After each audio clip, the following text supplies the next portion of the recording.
toute l'église, bonjour, c'est béni, j'espère que vous allez bien ce matin, j'espère que vous vous êtes réveillés en forme et malgré les circonstances par lesquelles nous devons passer, et oui, nous sommes à nouveau en ligne, mais je sais que pendant ce temps, Dieu va faire une œuvre incroyable en chacun de nous. Alors ce matin, même si notre situation est encore compliquée, tant sur le plan sanitaire que au niveau de la sécurité de notre pays, nous devons nous rappeler que notre Dieu est un Dieu qui est infiniment grand. Alors ce matin, je voudrais juste vous encourager pendant que vous profitez de ce culte en ligne, pendant que vous profitez de la louange, que vous puissiez vous remplir de ces chants de louange, que vous puissiez également manger de la parole et que vous puissiez penser à chacun d'entre nous. Alors cette semaine, alors que ce culte se terminera, prenez le temps d'envoyer un SMS aux uns et aux autres. Prenez le temps de prendre des nouvelles les uns des autres. Et vous allez voir, nous allons passer un mois de novembre qui va passer encore plus vite que ce que nous pouvons imaginer. Vous savez, nous inquiéter, ça ne sert pas à grand-chose. Nous inquiéter, c'est simplement converser avec nous. C'est simplement perdre du temps, je dirais, avec nous-mêmes. Mais nous mettre à prier, c'est commencer à converser avec Dieu, c'est commencer à parler avec lui, c'est commencer à l'entendre, à écouter sa parole. Et c'est ça que je voudrais vraiment laisser dans vos cœurs pour tout ce mois de novembre. Alors, petit rappel, que un verset que vous connaissez tous, dans 1 Thessaloniciens 5, il est dit ceci: soyez toujours dans la joie. Alors ce mois-ci, soyons dans la joie. Il est dit également ensuite, priez sans cesse. Alors nous allons prier sans cesse, un jour après un autre. Et enfin, remercions Dieu. Il est écrit remercier Dieu en toutes circonstances. Alors ce matin, que dire d'autre à part remercier Dieu, même pour cette technologie que nous pouvons avoir, même pour pouvoir enregistrer nos cultes depuis nos lieux, de nos domiciles. Et vous verrez que la vidéo de louange que vous allez avoir, c'était celle de cet été, puisque nous avons tous été pris de court. Mais ça va nous faire du bien. Merci encore à toute l'équipe de louange qui va nous amener dans ce temps, un temps incroyable, un temps dans lequel Dieu va nous remplir. Alors je t'invite, viens avec moi ce matin, on va faire un tour dans notre église, on va remplir de la louange et ensuite on va manger de sa parole. Alors passe un bon dimanche, une belle semaine et rappelle-toi, sois dans la joie, prie et remercie Dieu. Amen. Bon dimanche!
salvaste, tu hijo soy.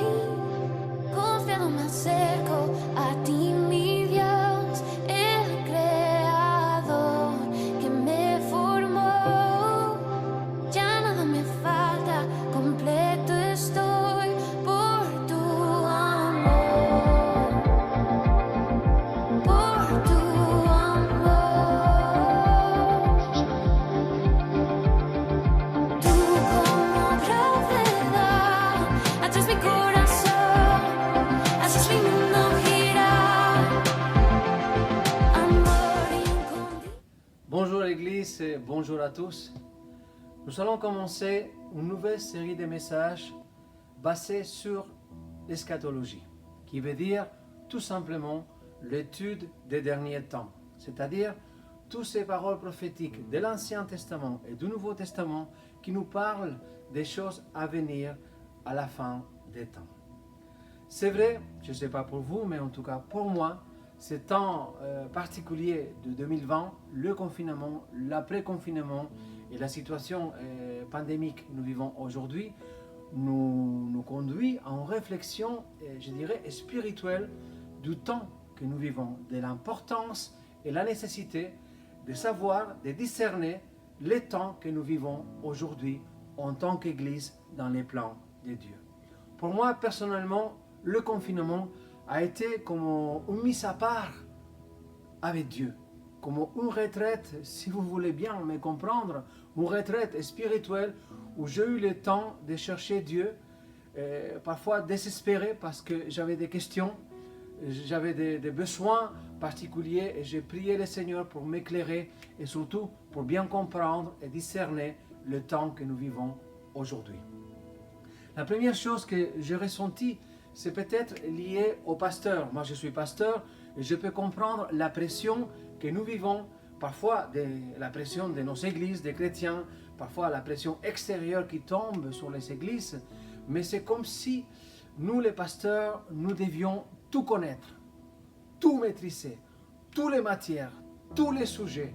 Et regardez bien, des choses même comme des théories de complot, des théories de la Terre plate, ou de la Lune, ou de la 5G, ou des vaccins qu'on cherche par rapport au Covid et toutes ces choses. Il y a tellement de théories de complot que parfois on est démunis et on ne sait pas quoi répondre à nos chrétiens. Et je voudrais vraiment encourager les pasteurs à nous décharger, et même les chrétiens, vous décharger de telles pressions qui nous conduisent toujours où? Vous savez la réponse. Ils nous conduisent à Internet, Google, YouTube, tous les réseaux où on peut trouver de l'information. C'est là qu'on finit pour essayer de comprendre.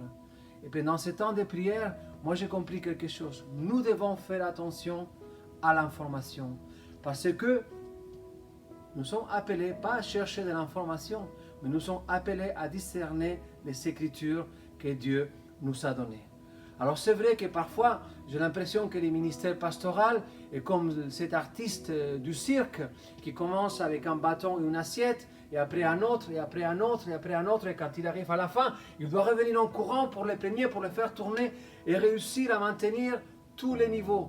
Et parfois dans la vie d'église, c'est la même chose pour nous, avec les croyants ou avec les différents sujets de la vie d'église. Et on ne peut pas continuer comme ça parce qu'on va finir exténué. Voilà pourquoi j'encourage les pasteurs, j'encourage les chrétiens à revenir à la parole de Dieu. Je parlais tout à l'heure de la connaissance. Et c'est vrai qu'aujourd'hui, il suffit de sortir son téléphone et cliquer, faire une recherche et on a tout de suite de la connaissance. Et je commence à avoir un petit peu peur ou peut-être méfiance par rapport à toute cette connaissance qui m'arrive à travers les médias. Pourquoi? Parce qu'il y a déjà eu une histoire similaire. Au début, dans la Genèse, la bénédiction de Dieu sur Adam et Ève, la possibilité de manger de tous les arbres et vivre bien éternellement, sauf un domaine. Ne pas manger, ne pas toucher à l'arbre de la connaissance du bien et du mal. Répétez avec moi, connaissance, connaissance. Et qu'est-ce qui se passe aujourd'hui? Tout le monde va chercher la connaissance dans Google, dans Internet, dans les YouTube. Et moi je vous dis, il faut qu'on arrête. parce que la véritable connaissance nous est déjà donnée à travers les Écritures. Et c'est pour ça que je veux, avec cette introduction à l'eschatologie, surtout donner un apaisement, surtout donner beaucoup de paix à tous les chrétiens qui sont peut-être dans la peur, dans la crainte, comprendre que tout est dans les plans de Dieu et que rien n'échappe à la parole de Dieu. Il faut bien comprendre, et on le verra dans les leçons à venir, que la parole de Dieu, nous ne pouvons pas l'interpréter. La parole de Dieu s'interprète elle-même. Et c'est pour cela que nous devons avoir cette relation avec le Saint-Esprit, ce temps de prière et ce temps de communion avec Dieu pour bien comprendre et discerner aussi les Écritures. Alors, je vous donne le mot clé aujourd'hui, c'est de revenir à la lecture de la parole de Dieu. Faites un constat, faites un test si vous voulez. Regardez dans vos téléphones, dans vos ordinateurs, combien de temps nous passons à regarder des vidéos ou à des recherches de domaines ou de sujets, et combien de temps nous passons à lire la Bible et les Écritures. Qui gagne? C'est Internet qui gagne, c'est Google qui gagne. Mais moi, j'ai déclaré la guerre. Je ne veux pas me nourrir d'Internet, je veux me nourrir de la parole de Dieu. Et concernant les derniers temps, excusez-moi, je regarde un peu mes notes, mais concernant les derniers temps, il y a des choses que Jésus, il a déjà annoncées. C'est très intéressant parce qu'on va lire dans Marc chapitre 13, du verset 1er au verset 37. Vous allez les lire à la maison. Marc, l'évangile de Marc, chapitre 13, verset 1er au verset 37. Et on voit une histoire très intéressante que Jésus explique aux disciples. Quand j'ai commencé à lire cette écriture, j'ai découvert la signification du prénom de mon grand-père parental. Mon grand-père parental s'appelait Gregorio. Et c'est vrai que je n'ai jamais cherché à comprendre la signification du prénom Gregorio en espagnol, qui est très similaire au grec Gregorios, et en même temps en français Grégoire. Mais ça, on va le voir ensemble après. Je décris le passage. Jésus sort du temple avec les disciples. Les disciples à la sortie sont émerveillés, sont étonnés de voir la beauté, l'architecture du temple de Jérusalem.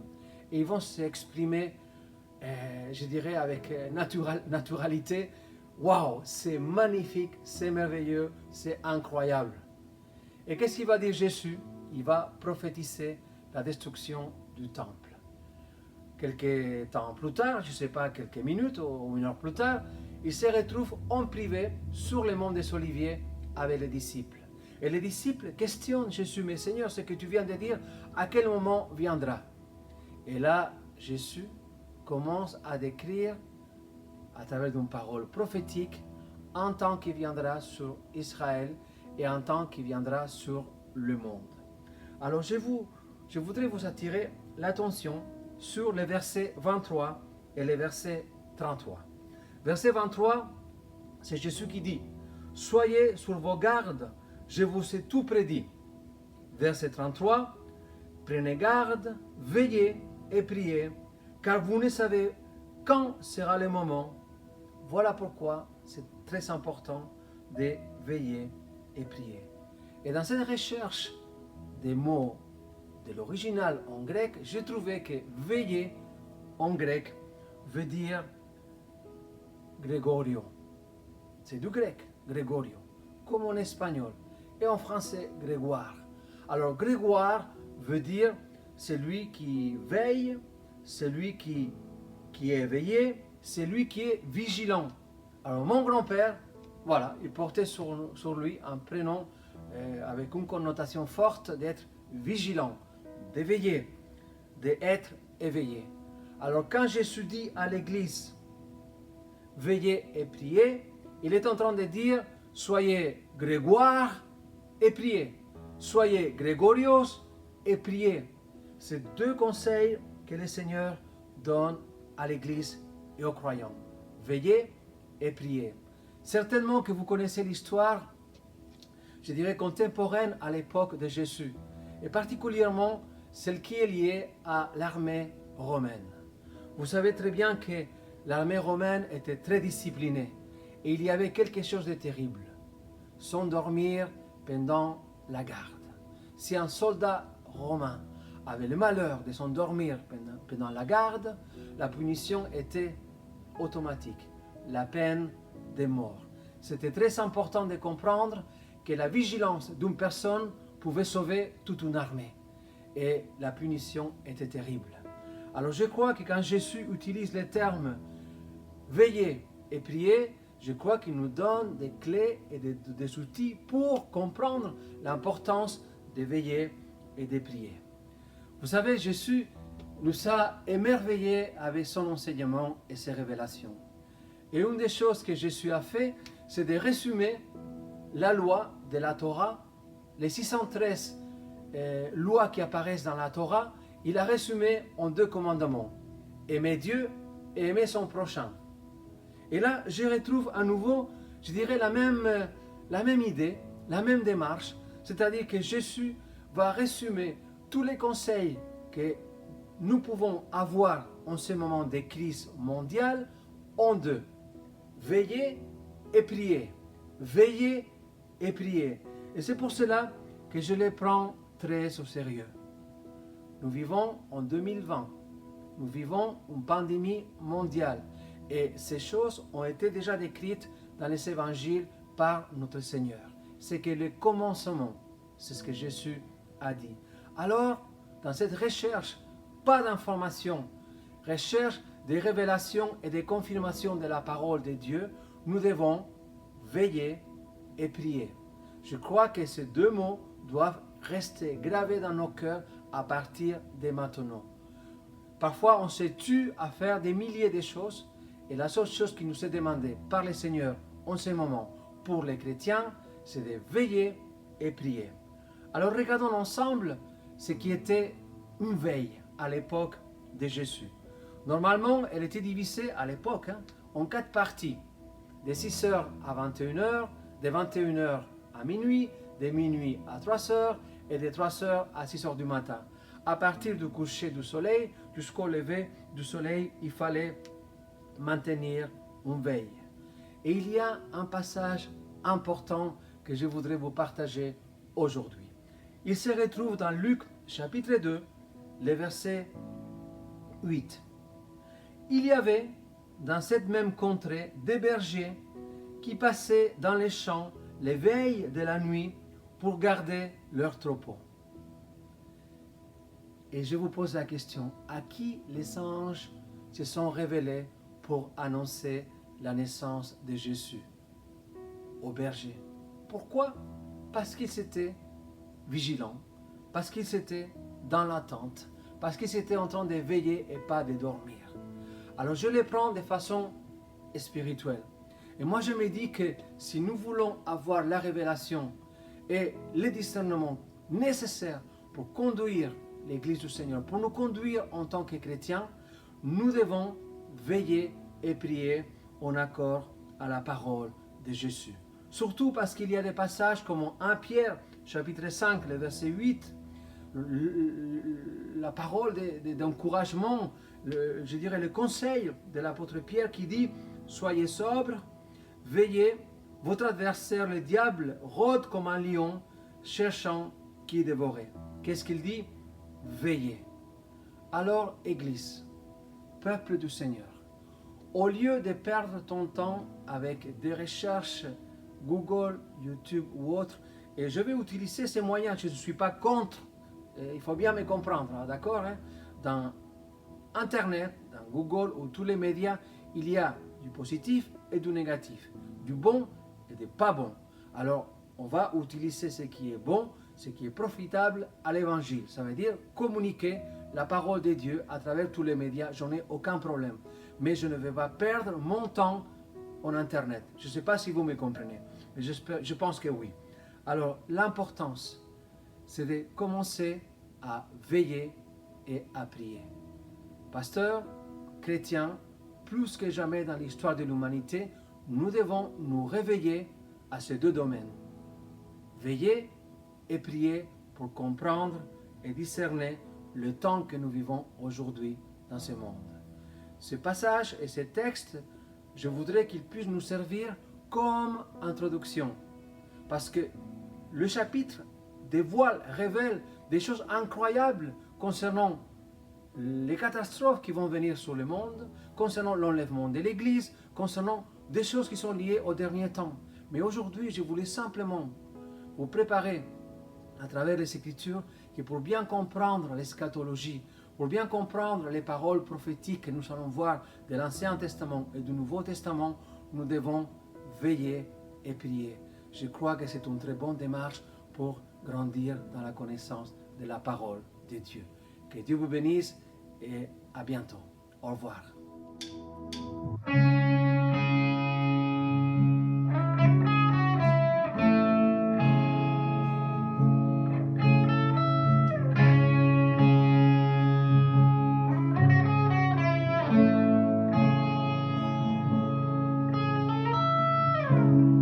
Me voici à tes pieds, toi mon amour, ma vérité. Je sais que ta grâce pour moi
This is my testimony.